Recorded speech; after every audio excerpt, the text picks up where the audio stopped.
Bismillahirrahmanirrahim. Bismillahirrahmanirrahim. Alhamdulillahirabbil alamin. Hamdan katsiran tayyiban mubarakan fih kama yuhibbu rabbuna wa yarda. Wa ashhadu an la ilaha illallah wahdahu la syarika lah. Wa ashhadu anna Muhammadan abduhu wa rasuluh sallallahu alaihi wa ala alihi wa ashabihi wa man tabi'ahum bi ihsanin ila yaumiddin wa sallama tasliman katsira, amma ba'du. Hadirin dan hadirat, muslimin dan muslimat rahimani wa rahimakumullah. Alhamdulillah, puji dan syukur kita panjatkan atas kehadiran Allah Subhanahu wa taala. Berkat limpahan taufik dari Allah, di malam ini kita kembali bisa melanjutkan kajian tafsir Al-Quran yang insyaallah masih membahas tafsir surat Al-Bayyinah, yaitu ayat yang ke-6 sampai ke-8.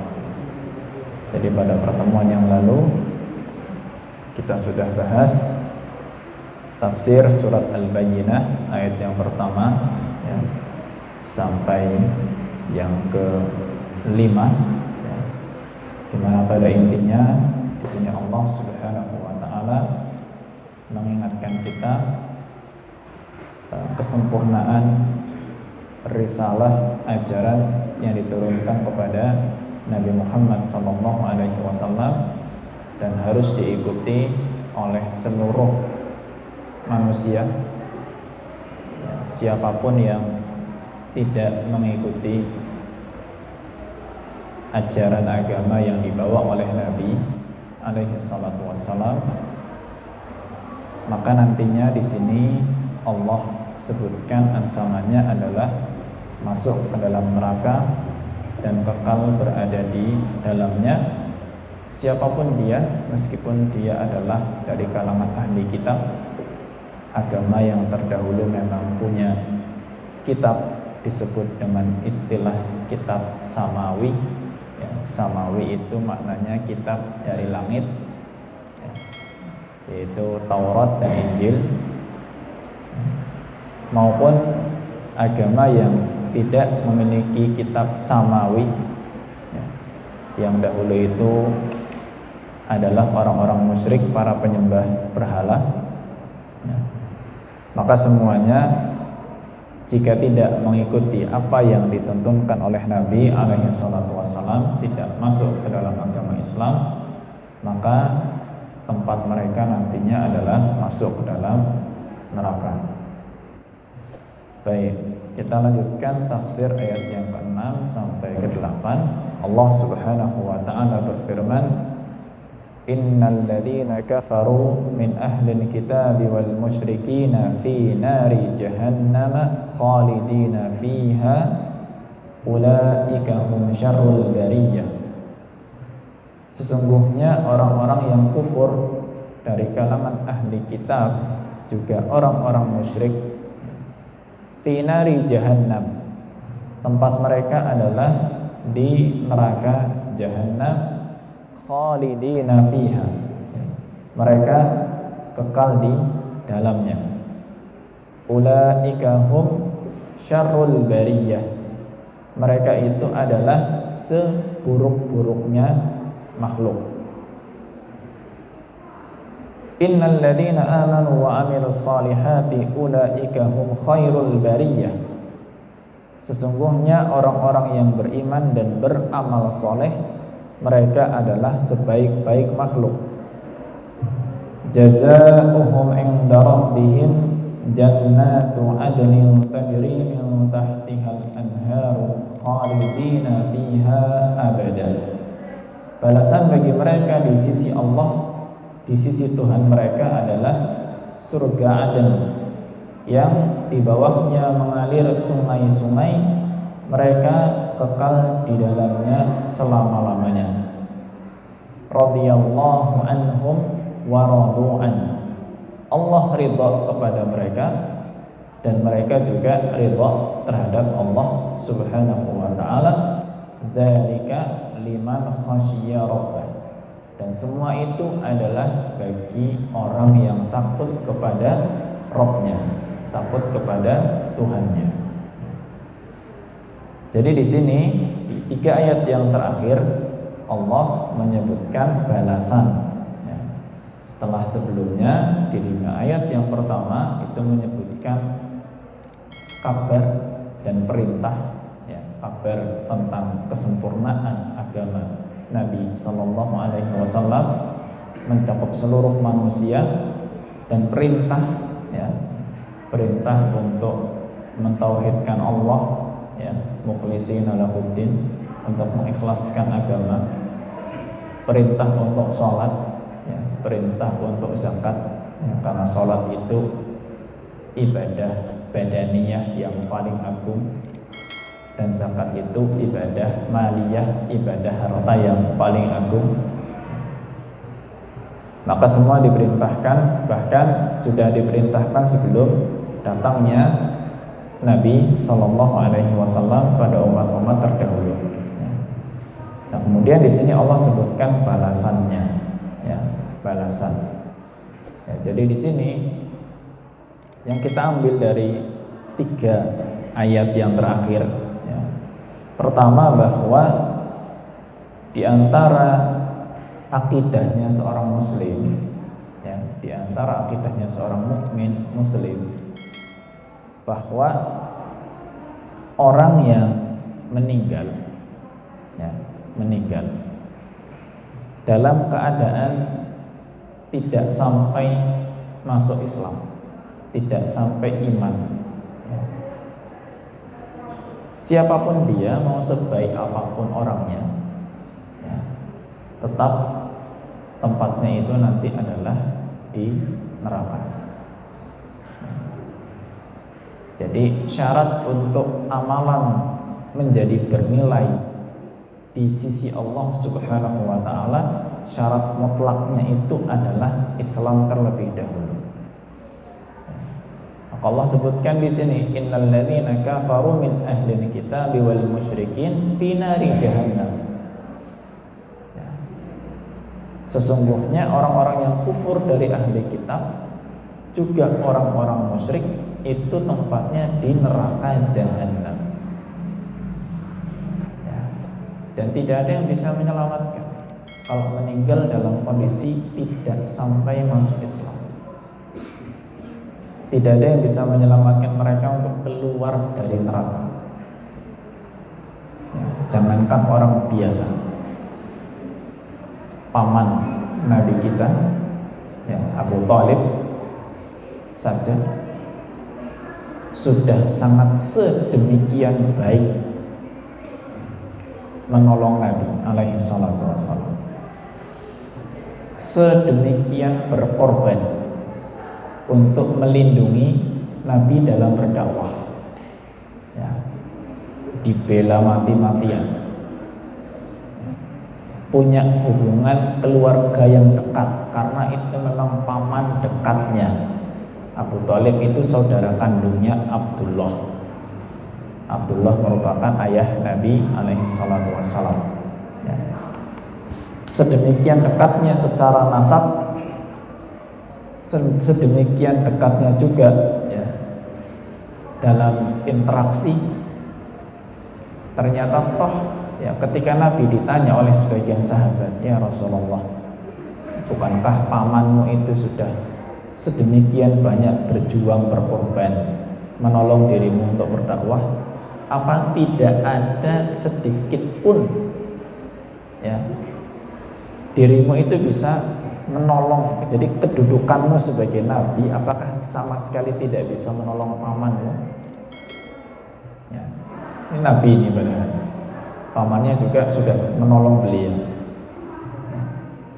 Maka Nabi hanya bisa mengatakan apa? Saya hanya bisa meminta kepada Allah Subhanahu wa taala untuk menjadikan siksaan bagi pamanku itu siksaan yang ringan, paling ringan. Tapi tetap tidak bisa untuk tidak disiksa. Hanya siksaannya paling ringan. Dah itu aja. Nerakanya tetap neraka. Ya. Hanya nanti yang dirasakan itu diantara yang lainnya itu paling mudah. Ya semudah-mudahnya siksa neraka, semudah-mudahnya siksa neraka bagi orang yang tidak beriman, ya itu disebutkan oleh Nabi SAW, ya, rajulun yang ta'ilu bina'lihi yaghli biha dimaguhu, orang pakai sandal, ya sandalnya neraka ini, sandalnya neraka panas, ya.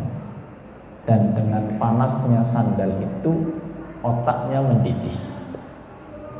Itu yang paling ringan bagi orang yang tidak beriman, ya. Maka ini bukan ancaman remeh dari Allah Subhanahu wa ta'ala. Ketika Allah menyebutkan neraka jahanam, itu sesuatu yang sebetulnya sulit untuk kita gambarkan, dari segi dalamnya, dari segi panasnya.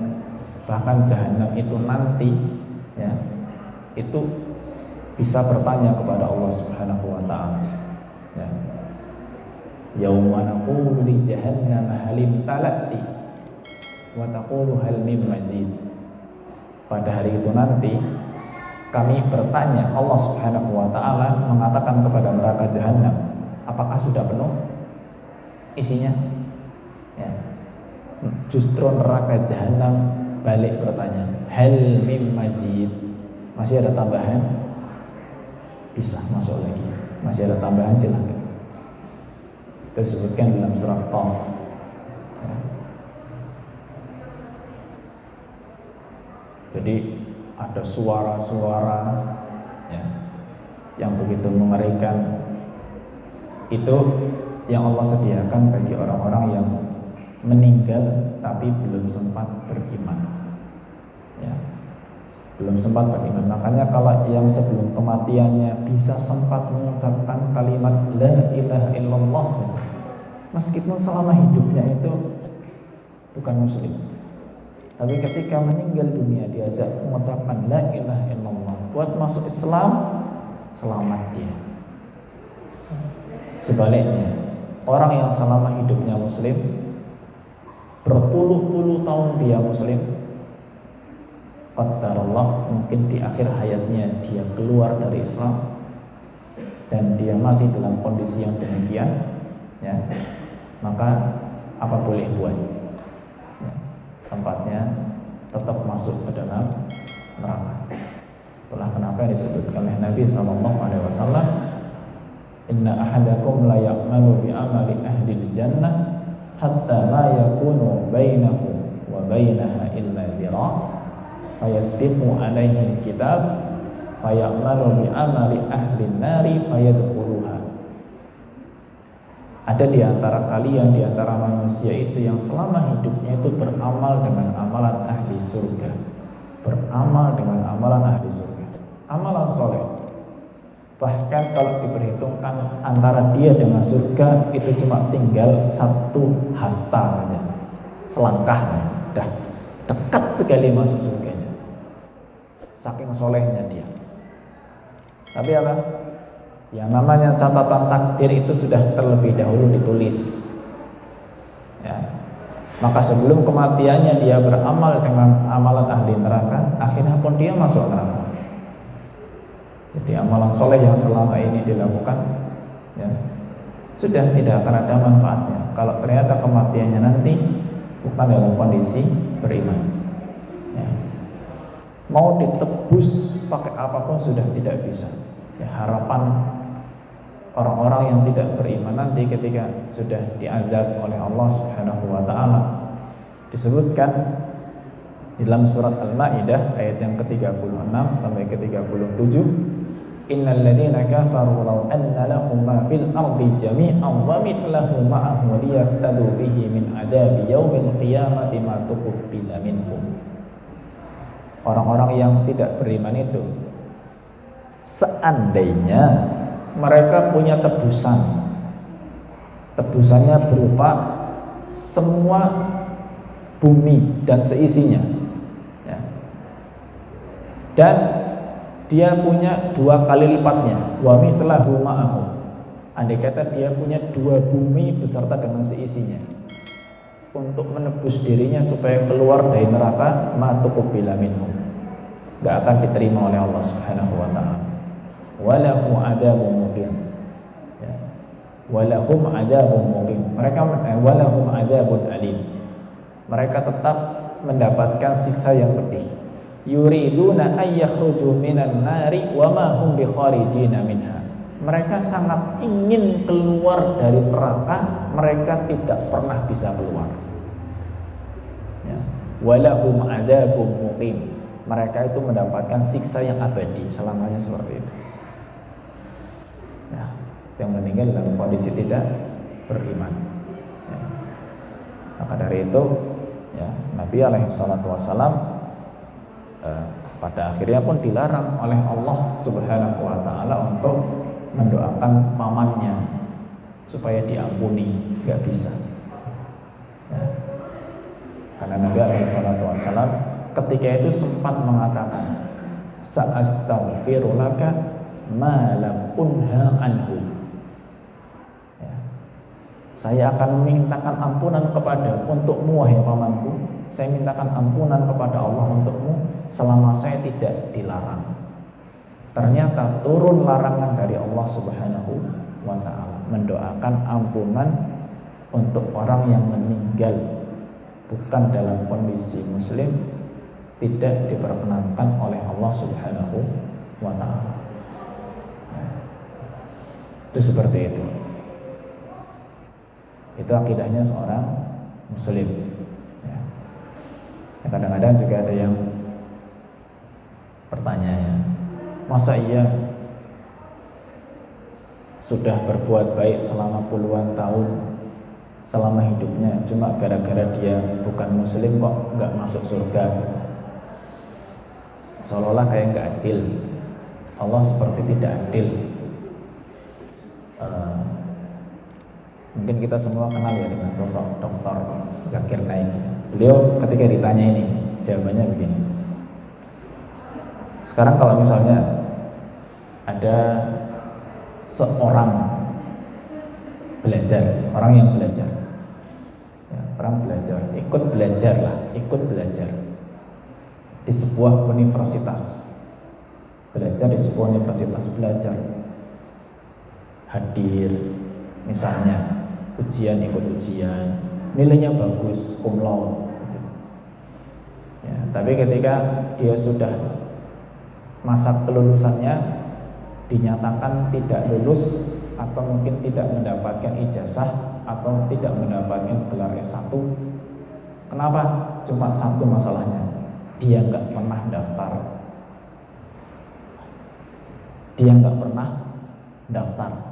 Cuma ikut belajar aja, ikut ujian, absen, nilainya bagus, bahkan mungkin paling bagus di antara semua mahasiswa-mahasiswi yang ada. Dia nulis karyanya bagus, tapi kampusnya tidak memberikan predikat, ya, tidak memberikan kelulusan, tidak memberikan gelar sarjana ataupun apa. Kenapa? Karena dia itu misalnya nggak daftar. Jangankan nggak daftar, ya, wong ibaratnya sekolah saja, yang sudah daftar tapi nggak bayar SPP, nah, itu bisa nggak dapat ijazah, misalnya, ya.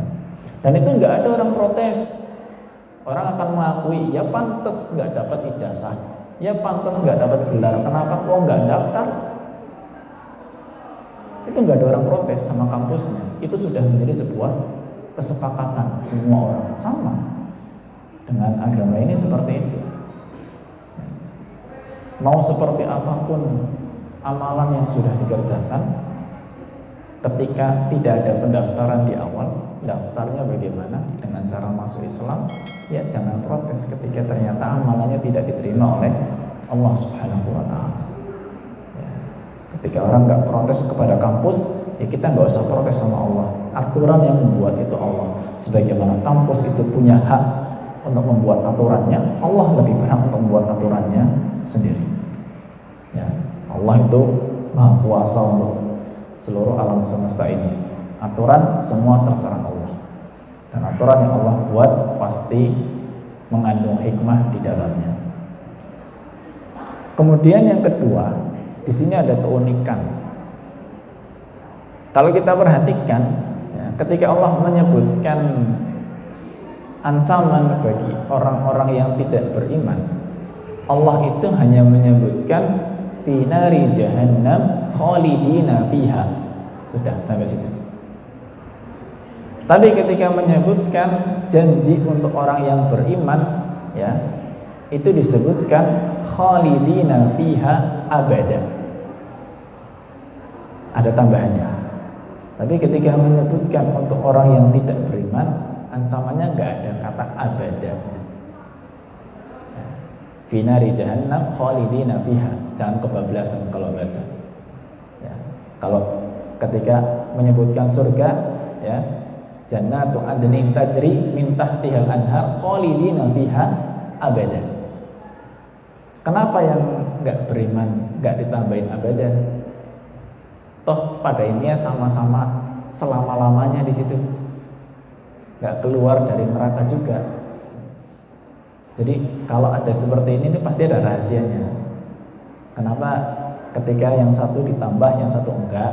Itu sudah pilihan kata, ya, pilihan gaya bahasa, ya, yang pasti mengandung hikmah di situ, tidak mungkin tidak. Ya.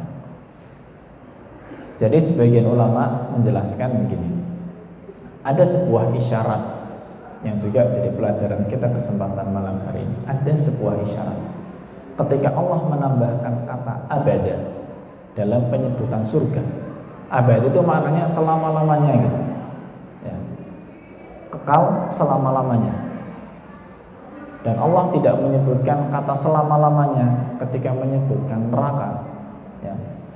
Itu bukan maknanya, bukan jadi nggak selama-lamanya, enggak. Makna selama-lamanya ada, cuma kenapa dibedakan seperti itu? Allah Subhanahu wa taala ingin menunjukkan bahwa rahmat Allah itu masih lebih luas daripada murkanya Allah. Ya. Allah ketika memberikan balasan surga bagi seorang mukmin, ya, itu sebetulnya surga itu nggak pantas untuk seorang mukmin jika disandingkan dengan amal solehnya. Ya. Jadi seorang mukmin itu masuk surga memang murni dari rahmat Allah Azza wa Jalla. Ya. Makanya balasan pahala untuk mukmin itu bisa berlipat ganda. Ya. Amalan soleh itu pahalanya dilipat gandakan, tapi amalan buruk dosanya itu tidak dilipat gandakan. Man jaa'a bil hasanati falahu khairun minha wa man jaa'a bis sayyi'ati fala yujza illa mithlaha wa hum la yuzlamun. Allah menyebutkan barang siapa melakukan kebaikan, man jaa'a bil hasanati, melakukan kebaikan, falahu khairun minha, maka dia mendapatkan balasan yang lebih baik. Wa man jaa'a bis sayyi'ati fala yujza illa mithlaha, barang siapa melakukan keburukan, dia tidak akan dibalas kecuali dengan yang semisalnya. Ya, keburukan dibalas dosa, dosa yang setimpal dengan keburukannya. Tapi kalau ada amal soleh dibalas pahala, ini pasti pahalanya jauh lebih baik jika dibandingkan dengan amal solehnya. Ya. Jadi Allah ingin menunjukkan ketika ada tambahan abada, bahwa nikmat surga itu berlipat-lipat banyaknya. Ya. Bahkan seorang muslim, seorang mukmin itu dia sebetulnya amalan solehnya enggak bisa untuk menandingi harganya surga. Bahkan termasuk Nabi SAW, ya, termasuk Nabi alaihi salatu wassalam. Ya. Karena beliau pun pernah menyebutkan dalam hadis riwayat Imam Al-Bukhari, la yadkhulu ahadukum al-jannah bi amalihi, la yadkhulu ahadukum bi amalihi al-jannah. Enggak ada orang masuk surga karena amalannya banyak. Namanya sebanyak apapun amal hamba itu enggak sebanding dengan nikmat surga. Kemudian para sahabat bertanya, wala anta ya Rasulullah, apakah engkau juga seperti itu? Ya, masuk surga bukan karena amalannya banyak. Beliau mengatakan wala ana, termasuk saya juga enggak. Illa an yataghabbanani Allah bi rahmatih, kecuali memang Allah itu membukakan pintu rahmatnya untuk saya. Ya, murni dengan rahmat Allah. Ya, makanya bisa berlipat-lipat. Ya, kalau ibaratnya amalan kita dibalas sesuai dengan yang seimbang saja, ya surga itu enggak dapat lah. Ya, kenikmatan surga yang enggak akan seperti itu kita dapat. Ya, tapi Allah rahmatnya luas, makanya disebutkan dalam Sahih Bukhari Muslim, inna rahmati sabaqat ghadabi. Rahmatku, kasih sayangku, kasih sayangnya Allah itu lebih mendominasi daripada kemurkaan Allah. Ya. Kalau murkanya Allah yang mendominasi, wah ini udah habis. Ya. Setiap yang bermaksiat langsung dihukum sama Allah, yang tidak beriman langsung diadab oleh Allah Subhanahu wa taala. Toh masih banyak yang tidak beriman dikasih kesempatan hidup. Maksudnya itu suruh tobat. Kesempatan, kalau dia tobat, subhanallah, bertobat, ya, maka amal soleh yang dahulu pernah dia kerjakan itu diterima semuanya akhirnya. Ya. Ini rahmatnya Allah. Misalkan ya, orang banyak melakukan amal soleh, dia banyak sedekah, dia berbakti kepada orang tua, ya, interaksi bagus. Mungkin dia hidup selama 50 tahun belum muslim. Banyak amal soleh dia kerjakan, selama dia belum muslim gak akan diterima Allah. Ya. Misalkan dia dapat hidayah, masuk Islam, ya. Mungkin hanya beberapa tahun dia masuk Islam sebelum meninggalnya, ya. Tapi di sini, kalau dia masuk Islam, maka amal-amal soleh yang pernah dia kerjakan selama masa belum Islamnya itu semuanya jadi berpahala langsung saat itu juga. Ya. Dan dia pun nggak dibebani untuk mengqadha ibadah-ibadah yang dia tinggalkan selama masa belum Islam. Ya, misalkan masuk Islam usia berapa? 50 tahun. Apa terus kalau masuk Islam, oh, Anda sudah nggak sholat berapa puluh tahun itu berarti. Ya, Anda balik umur berapa dulu misalnya? Saya balik misalkan umur 15 tahun. Oke, dari 15 sampai 50 tahun berapa? 35 tahun. Berarti Anda nggak sholat 35 tahun. Terus kalau masuk Islam suruh qadha sholat 35 tahun, bisa nggak jadi masuk Islam nanti? Enggak. Tidak diwajibkan seperti itu. Nggak puasa berapa tahun? 35 tahun terus qadha puasa 35 tahun kali 30 hari? Oh enggak. Ya. Enak. Itu rahmat Allah Subhanahu wa taala. Begitu masuk Islam, semua amal solehnya jadi diterima dan dia tidak punya kewajiban untuk mengqadha ibadah yang dia tinggalkan selama puluhan tahun itu. Ya. Itulah rahmat Allah, diberikan kesempatan bagi mereka-mereka yang akan bertaubat. Baik, kita jeda dulu untuk adzan. Sudah isya belum di sini? Karena saya lihat tadi kayaknya jamnya agak beda. Tapi sepertinya kalau di jam saya sudah masuk waktu isya. Kita mungkin jeda dulu. Nanti ada hal-hal yang lain mungkin disambung setelah adzan insyaallah. Wassallallahu ala nabiyyina Muhammad wa ala alihi wa sahbihi wa barakatuh.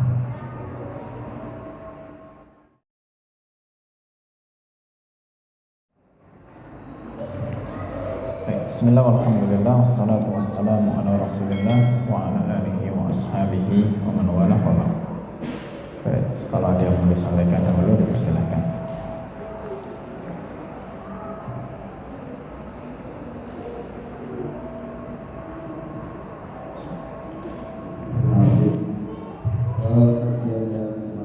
lalu Nabi SAW masih salam sekarang lahir Nabi Muhammad di kitab sebelumnya dikatakan itu di kitab sebelumnya. Nah, setelah kita dalam kehidupan sekarang, istilah dari yang saya belum tahu mungkin juga dari jamaah tentang Al-Mahdi dan Ya'juj Ma'juj itu sampai dengan zaman lain ini zaman ini sering disebut sudah ada tanda-tanda. Apakah ini hanya sebuah cerita atau bagaimana? Mohon penjelasan. Masalah tanda-tanda akhir zaman, Al-Mahdi, kemudian Ya'juj dan Ma'juj. Ya'juj dan Ma'juj disebutkan dalam Al-Quran, tentunya juga dalam hadis Nabi SAW. Demikian juga dengan Imam Al-Mahdi. Nah, jadi memang nanti jadi kalau kita bicara tanda akhir zaman, itu para ulama membagi jadi dua.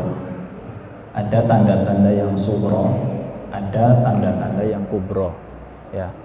Jadi ada tanda yang besar, ya, dan ada tanda-tanda yang kecil. Ya, ada tanda yang besar dan ada tanda yang kecil. Yang kecil disebutkan banyak sekali dalam hadis-hadis Nabi SAW. Bahkan saya sempat singgung, jumlahnya bisa ratusan tanda, Memang banyak buku ditulis masalah itu, mengumpulkan hadis-hadis tentang akhir zaman, tanda-tandanya apa saja. Kalau dikumpulkan jumlah tandanya bisa 100 lebih. Itu tanda-tanda yang kecil, ya. Ada tanda-tanda yang besar, itu memang nanti diawali dengan keluarnya Imam Mahdi, ya. Ditandai dengan keluarnya Imam Mahdi. Dan juga salah satunya, yakni Imam Mahdi itu akan mewujudkan keadilan di muka bumi ini, ya, keadilan di muka bumi. Nabi mengatakan namanya itu persis seperti namanya Nabi SAW. Jadi namanya Muhammad, ya. Dan nasabnya, bapaknya juga sama dengan nama Nabi, Muhammad bin Abdullah. Itu nama Imam Mahdi-nya, ya. Karena saya nggak tahu, ada sebagian orang apa Imam Mahdi namanya nggak tahu siapa. Bahkan termasuk yang saya alami pribadi, bahkan ada teman SMA saya itu tiba-tiba ngaku Imam Mahdi dia. Padahal namanya bukan Muhammad Hasan, ya. Saya tiap hari di WA, waktu itu mungkin kayaknya belum punya WA, masih pakai SMS. Ya, saya pulang dari Yaman waktu itu langsung dikasih pesan setiap hari, pokoknya meyakinkan kalau dia adalah Imam Mahdi, ya, Imam Mahdi dari Sumpio.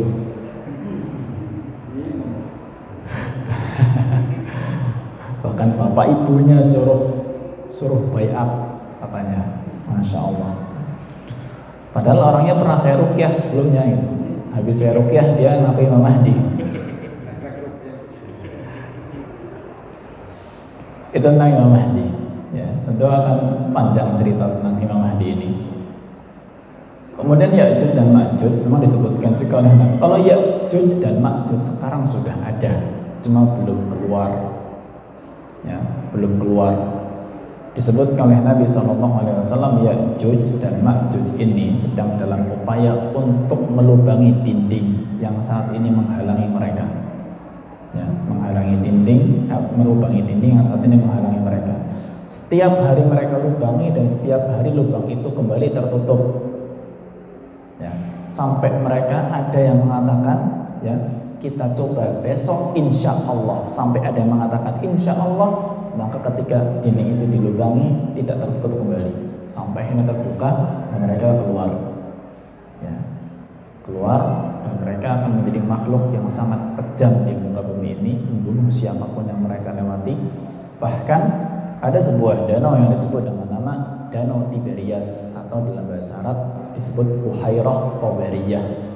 Disebutkan dalam hadis Nabi SAW ketika mereka itu akan melewati danau itu luas dan dalam. Tapi ketika mereka melewati itu dengan jumlah yang sangat banyak, mereka minum darinya sampai habis.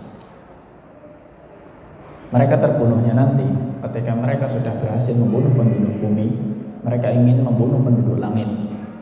Mereka lemparkan panah-panah dan tombak-tombak ke langit, ya. Tapi akhirnya ternyata panah tombak itu kembali kepada mereka sendiri, ya. Itu seperti itu. Itu kurang lebih ya sepintas tentang Imam Mahdi, tentang Ya'juj dan Ma'juj gitu ya.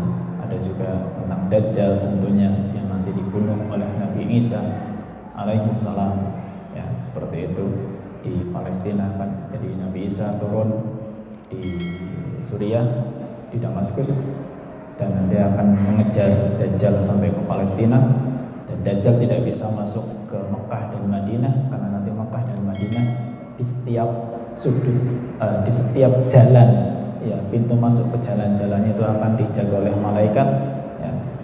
Hingga akhirnya melarikan diri sampai ke Palestina, disebut daerahnya namanya Bablut, ya, pintu Lut. Bablut itu daerah itu akan terlihat kalau orang di atas Masjidil Aqsa, kelihatan akan ditunjukkan itu Bablut gitu, ya, akan nampak. Disitulah Nabi Isa membunuh Dajjal. Itu kurang lebih kejadian-kejadian yang diceritakan dalam hadis-hadis Nabi tentang akhir zaman, dan semuanya hadis yang sahih, ya, semuanya hadis yang sahih. Hanya kapannya Allahu a'lam bishawab. Ya, yas'alunaka 'anis sa'ati ayyana mursaha. Orang-orang bertanya kepadamu wahai Muhammad tentang hari kiamat, kapan datangnya? Qul innama ilmuha inda rabbi. Katakan, ilmu tentang hari kiamat itu yang tahu hanya Tuhan saya, hanya Allah. La yujalliha li waqtiha illahu. Allah tidak akan tampakkan ilmu tentang hari kiamat, ya. Tidak ada yang bisa menampakkan ilmu tentang hari kiamat kecuali Allah. Taqulat fis samawati wal ardh. Kejadian-kejadian itu akan berat bagi langit dan bumi. Yas'alunaka ka'annaka hafiyyun anha. Orang-orang bertanya kepadamu wahai Muhammad seolah-olah engkau itu orang yang tahu tentang masalah itu. Qul innama ilmuha indallah walakinna aktsaran nasi la ya'lamun. Katakan saja yang tahu hanya Allah dan kebanyakan manusia itu tidak mengerti. Ya, itu seperti itu. Sebatas apa yang saya ketahui. Allahu a'lam bishawab. Hanya masalah Ya'juj Ma'juj itu memang ulama berselisih pendapat dindingnya itu dinding yang mana. Ya, dinding Ya'juj Ma'juj itu di mana sekarang gitu. Nah, itu Allahu a'lam bishawab. Ya, Allahu a'lam bishawab. Banyak penafsiran dalam hal ini. Bahkan ada di antara ulama yang memunculkan penafsiran dindingnya itu tembok Cina. Karena Ya'juj Ma'juj itu ciri-ciri yang digambarkan itu mirip sekali dengan fisiknya, ya, orang-orang di sana gitu. Tapi ya itu bukan suatu kepastian, hanya sifatnya sebuah kemungkinan. Bisa iya, bisa enggak, atau bisa juga tempat yang lain, ya. Bisa juga di tempat yang lain yang kita tidak pernah tahu, hanya Allah yang tahu. Allahu a'lam bishawab. Itu kurang lebih Pak yang bisa saya jawab. Kalau ada yang lain ya monggo, kalau nggak ada. Baik, kalau tidak ada, ya, sedikit saya tambahkan ya, untuk menyempurnakan kajian tafsir kita di kesempatan malam hari ini. Ketika Allah Subhanahu wa Ta'ala tadi menyebutkan janji untuk orang yang beriman adalah surga Aden. Surga Aden itu surga yang orang itu nggak mau pergi-pergi gitu, maknanya. Aden itu maknanya yang tinggal di situ nggak mau pergi-pergi. Pokoknya karena dia sudah merasa nikmat.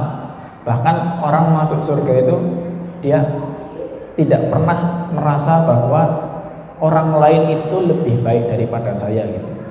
Dia akan merasa pokoknya saya ini sudah yang paling puas di sini. Ya, itu surga. Mengalir di bawahnya sungai-sungai. Sungai-sungai surga itu isinya susu, arak, ya, araknya surga, madu. Yang disebutkan oleh Allah Subhanahu wa Ta'ala dalam surat Muhammad ayat yang ke-15. Fiha anharun min ma'in ghairi asin. Ada air yang rasanya enggak pernah berubah. Wa anharun min labanin lam yataghayyar ta'muh, ada sungai susu rasanya juga nggak berubah. Wa anharun min khamrin ladzatil lisyaribin, ada sungai arak khamr ya, yang sangat enak bagi orang yang minum. Wa anharun min asalin musaffa, dan juga ada sungai madu ya, madu yang murni ya. Itu sungainya surga untuk orang-orang yang beriman. Kemudian di situ Allah Subhanahu wa taala jelaskan dalam firman-Nya, radhiyallahu anhum wa radu'an, Allah ridha kepada mereka dan mereka pun ridha kepada Allah. Dzalika liman khasyiya rabbah. Ini itu semua untuk orang yang takut kepada Allah Subhanahu wa taala. Jadi jamaah yang dirahmati Allah, tujuan utama kita belajar agama ini, itu yang kita harapkan adalah menambah rasa takut kita kepada Allah Subhanahu wa taala. Seberapa banyak pun orang menghafal dan mengumpulkan ilmu, membaca, maklumatnya banyak, namun dia tidak takut kepada Allah Subhanahu wa taala, tidak menjalankan ibadah dan tidak meninggalkan larangan, maka sesungguhnya dia bukan orang yang berilmu. Makanya Allah sebutkan innama yakhsyallaha min ibadihil ulama. Yang takut kepada Allah itu hanyalah orang-orang yang berilmu sejati, para ulama ya. Jadi seharusnya semakin tinggi ilmu agama seorang, itu semakin tinggi juga rasa takutnya kepada Allah ya. Maka sahabat Ibnu Mas'ud radhiyallahu anhu mengatakan, laisal ilmu bi kathratir riwayah. Ilmu itu bukan banyaknya riwayat. Riwayat itu banyaknya omongan ya. Bukan masalah orang itu banyak menghafal ini, menghafal itu, menghafal hadis ya. Bukan itu intinya, itu bagian daripada ilmu. Innamal ilmu al-khasyah. Ilmu yang sesungguhnya itu adalah al-khasyah, rasa takut kita kepada Allah Subhanahu wa taala. Itu ilmu ya. Itu ilmu. Bukan sesuatu yang sekedar muncul di lisan, bukan yang muncul di atas kertas, bukan penilaian orang kepada kita, tapi bagaimana kita itu semakin tinggi pengetahuannya, semakin tinggi juga kita takutnya kepada Allah Azza wa Jalla. Itu yang namanya ilmu. Makanya Allah istimewakan yang masuk surga itu yang beriman, dan ciri-ciri orang beriman itu adalah dzalika liman khasyiya rabbah. Orang-orang itu takut kepada Allah Subhanahu wa taala. Itu iman. Ya. Maka ya di sini juga pentingnya kita meluruskan niat dalam belajar agar semakin tinggi ilmu itu bukan semakin tinggi kesombongan ya. Tapi semakin tinggi ilmu semakin rendah hati kita, tapi tingginya rasa takut kita kepada Allah Subhanahu wa taala. Kiranya itu yang bisa kita bahas pada kesempatan malam hari ini. Semoga Allah berkahi, dan mohon maaf atas banyak kekurangannya. Terima kasih atas perhatiannya. Wassallallahu ala nabiyyina Muhammad wa ala alihi wa sahbihi wa baraka wa sallam. Wa akhiru da'wana alhamdulillahi rabbil alamin. Subhanakallahumma wa bihamdika asyhadu an la ilaha illa anta astaghfiruka wa atubu ilaik. Billahi taufiq wal hidayah. Assalamualaikum warahmatullahi